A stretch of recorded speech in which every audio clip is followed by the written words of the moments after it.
you can imagine, there were a lot of cheers, but this is a very muted celebration here. Elizabeth May just made history. She is the first Green Party member to become a member of the House of Commons. She's the leader of the party. They put in so many resources into this particular campaign, in this particular riding. They devoted all the financial resources as well as the labor, the volunteers that they had in this riding. And she only left this riding for 9 days to campaign across the country. It was really locally focused.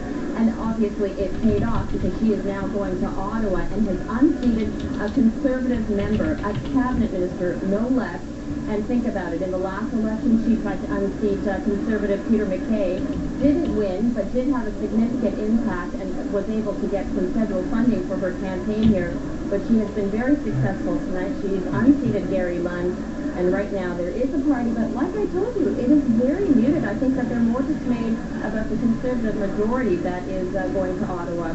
And so it's not quite the celebration that everybody thought it would be here. All right, Robert Gill. Still a historic night for the Green Party. Elizabeth May winning her seat in Saanich Gulf Islands. We're going to check in with some other notables across the country and their ridings and how they've done. Eric Sorensen has some results for us. Eric. All right, Donna, there are many. We're just going to first, let's have a little quick look at the map of Canada if we still have it. How is that changing tonight, just at a glance? It's a lot more NDP orange than we've seen in the past. Looks like the Conservatives have won up in the Yukon. That's one worth watching. NDP has held in Western Arctic. Nunavut, the Health Minister, Aglukak, has held on to that one. But that's a look at the map as we pan across that. Let me look at that little red dot right in the middle of Saskatchewan. They did it. Ralph Goodale, even when all the Liberals were going down, let's have a look at his board. Ralph Goodale has hung on to win again. The last of the Trudeau Liberals, first elected in 1979, or 74. 1974 for Ralph Goodale. He went back to provincial politics for a while, but there's somebody that might stand in as a temporary leader for the Liberals if they're looking for one. Other notables, Simcoe Gray. Kelly Leach has defeated not just the NDP, but Helena Georges. She had a very tough time, drummed out of the Conservative Party, now drummed out by the voters. Chilliwack Fraser Canyon. Mark Strahl, you might recognize that name. Chuck Strahl, his dad, retired this year, and walking right in his footsteps in the same riding in the Fraser Canyon area, Mark Strahl. How about that? Markham Unionville, one Liberal who did hang on in the GTA, John McCallum, former Royal Bank economist, beating all comers. He won by 25% last time. This time he won by only 3%. So even where the Liberals have won some races, they were very close. If we have anything else you want to see right now, I'm ready to start with them. All right, Donna, back to you. All right, thanks, Eric. We're going to go back over to Saanich Gulf Islands for Elizabeth May's victory speech.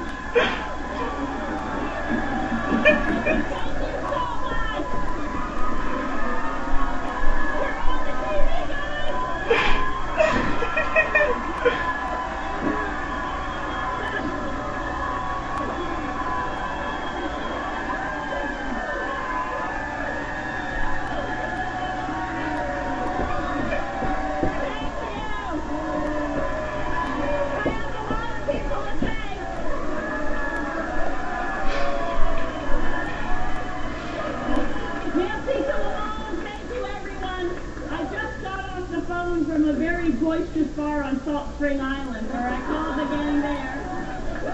And I want to thank all of you from the bottom of my heart. Marilyn Rediva was up here earlier, our volunteer coordinator, herself a volunteer, coordinating the work.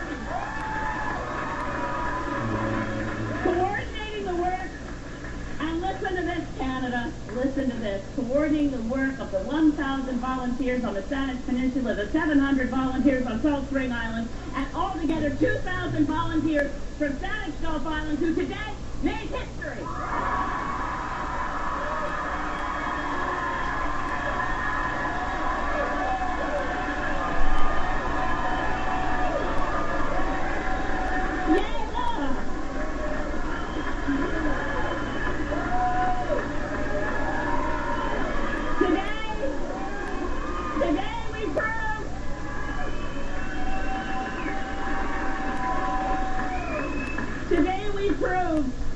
Today we proved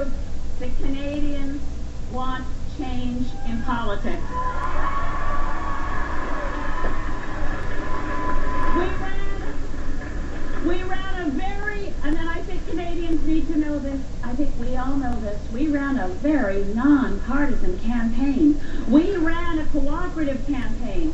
I need to start by sharing with you that I had a very gracious telephone call just moments ago from Gary Lunn congratulating me on this victory.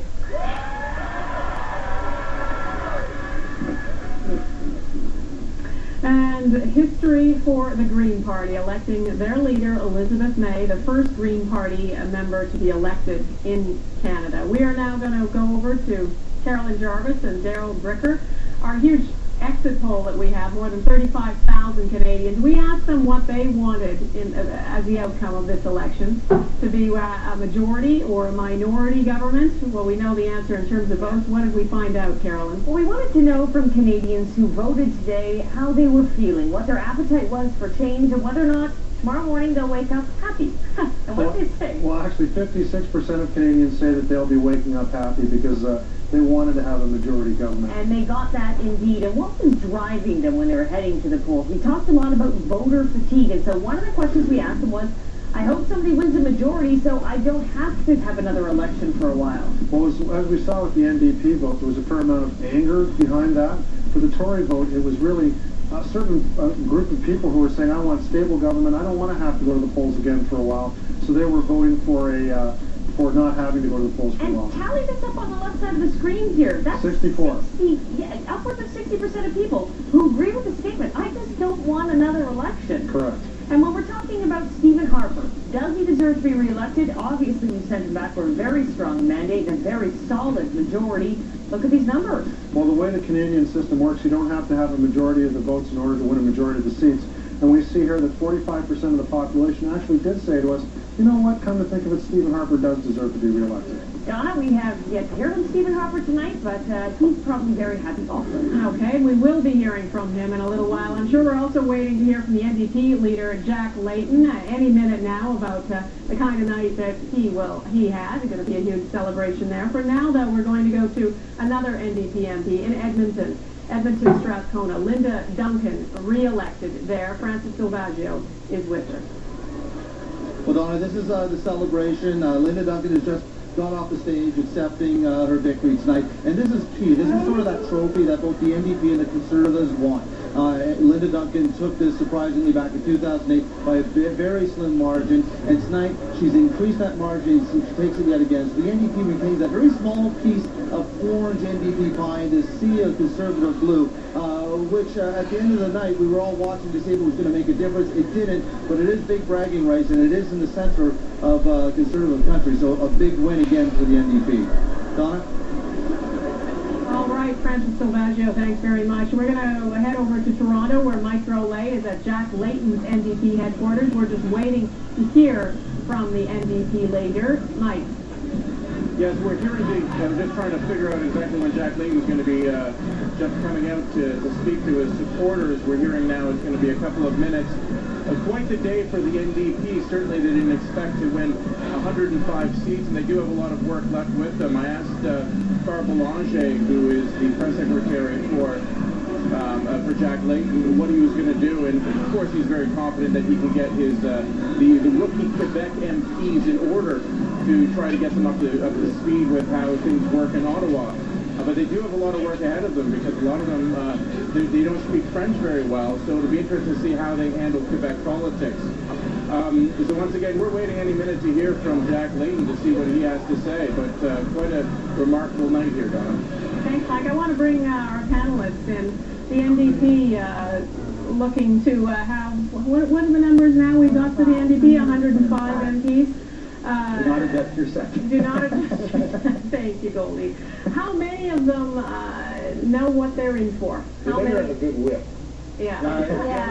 You're absolutely right. It's a good thing that the New Democrats had a good, strong base of members of Parliament going into this with about 36. Those folks will be the backbone. Right. If I know the way the New Democrats work, they'll assign each of those 36 to one of the new members, and of course, some of them are going to have two. Right. And those folks will be responsible for teaching those members of Parliament their oaths. Now, that said, we do have the 4 years to figure all of this out, and suffice it to say, there are going to be bumps along the road. There are going to be mistakes.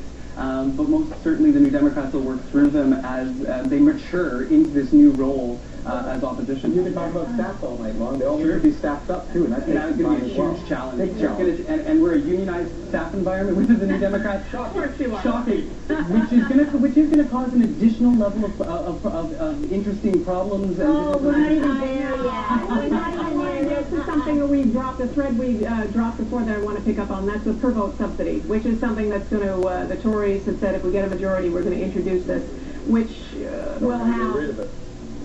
We're going to get rid of that. You know, I'm not quite sure why that became an issue with the Tories. Let's talk about the effect that'll have on some of the parties. Well, first of all, I'm not sure that the Tories will lead right now with that. If they do, it seems to be a ridiculous thing to do. What, like, it's punitive? It's petty. It's absolutely petty. No, there's a principle. There's a principle about that. And what is that principle? Political parties should be able to go to the people and raise the money they need to run an election, not tax it away from people, because that's your tax dollars going to a party you don't support. You know, I'll tell you something. In the United States of America, candidates spend the majority of their time raising funds. We're not talking about the United States of America. We're talking about Canada. But that's the way system that worked long before it was introduced. We had the old system. We just want to go back to the old system. Well, I'll tell you the benefit. I'll tell you the benefit today of that per vote subsidy is the number of women that were elected in this Parliament directly. Nothing to do with Yes, it does. Absolutely, it does. Subsidy. What does it have to do with it? It has to do with, you have to look at what we got rid of. We got rid of big corporate and big union donations, and we said in return for that we were going to have a public base for parties to operate from so that they can build their policy, build their nation without having to be beholden to political action committees and lobby groups. And in the United States, they have that problem because they have most of their monies, they have to start raising in the millions of dollars through political action committees, so it's very difficult to have policy just built for the ordinary person, and that was the quid pro quo. So we did get rid of big corporate and union donations, and we created a public climate, which has actually worked very well for all the parties. If Elizabeth May is there today... for the Bloc Quebec Bloc. They were subsidized. Okay, but you can't use that argument Well, not now. I understand that. I know. But the point is that the system is not the system that I think that we were accustomed to, which is money follows message. Political parties should be no different than businesses. You need to have a message. Business and labor put $25,000 donations on the table. You can reform that piece. And we did. But it was reduced. It was reduced. There was limits. There's limits in Canada. It's not like the United States. There's limits in Canada. Exactly. It is very different because of the legislation that we brought in. It's been legislation. I want to bring in, while we wait for NDP leader Jacques Layton to speak, I want to bring in Jacques Bourbeau, who is in Calgary at Stephen Harper's headquarters. What are you hearing from strategists there, from people around you, Jacques? Well, certainly I think the people here are ecstatic that they finally won a majority government. And Donna, one of the things I'm going to be looking for is that, of course, the Conservatives have lost some cabinet ministers.